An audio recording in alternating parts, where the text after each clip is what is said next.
This is Gaza. This is Egypt. This is the border between Gaza and Egypt. This is the border crossing between Gaza and Egypt. One more time.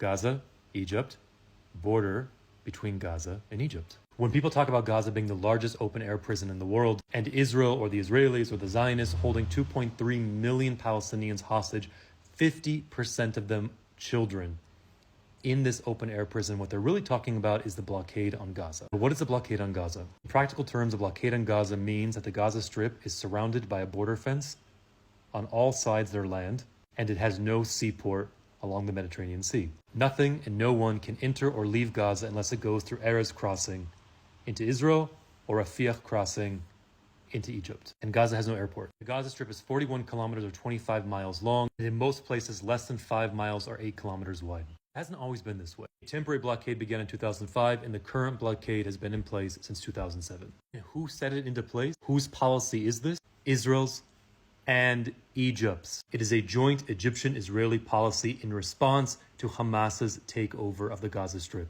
How did we get here? In 2005, Israel unilaterally withdrew 21 settlements from the Gaza Strip. All of these blue areas that you see here were Israeli settlements. 8,000 Israeli civilians were evacuated. Not a single Israeli has lived in Gaza since. A year later, we had the Palestinian national elections in 2006, and Hamas won, democratically elected by a majority of Palestinians voting in the West Bank and the Gaza Strip. This led to a kind of civil war between Fatah and Hamas, and it reached its peak in 2007 in the Battle of Gaza, when Hamas took over Gaza and violently expelled all PA or Fatah members. This also involved torture, murder, mutilation. It was a brutal takeover. Following the takeover, Egypt was very worried about Gaza becoming a hotbed of Iranian influence. And the Egyptian government, which was supporting the PA, argued that it was in Egyptian national interest to restrict the border crossing with Gaza and impose the blockade. And who agreed? None other than the Palestinian Authority President Mahmoud Abbas, who has publicly and explicitly supported elements of the blockade, including destroying Hamas's tunnels along the Egyptian border. And why would we want to destroy those tunnels? Because Hamas was trafficking arms, weapons.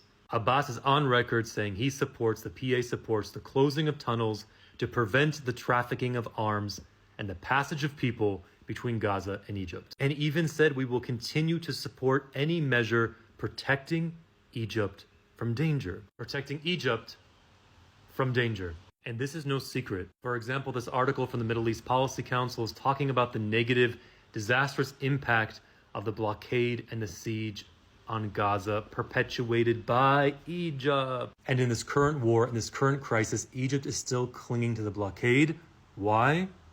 It doesn't want to open its borders for fear of a refugee crisis, financial strains, permanent displacement of Palestinians from Gaza, possible militancy, Hamas and Islamic Jihad fighters going into the Sinai Desert. Being against a blockade on Gaza on humanitarian grounds is a legitimate position, but it's not exclusively an Israeli policy. Blockade on Gaza is as much an Egyptian policy as it is an Israeli policy. And at any time, not only can Egypt open its border with Gaza, it can provide electricity, water, internet, any essential services through its own sovereign border. If this is really an open-air prison, and Israel wants it that way, and doesn't want it to change, then the solution lies with Egypt.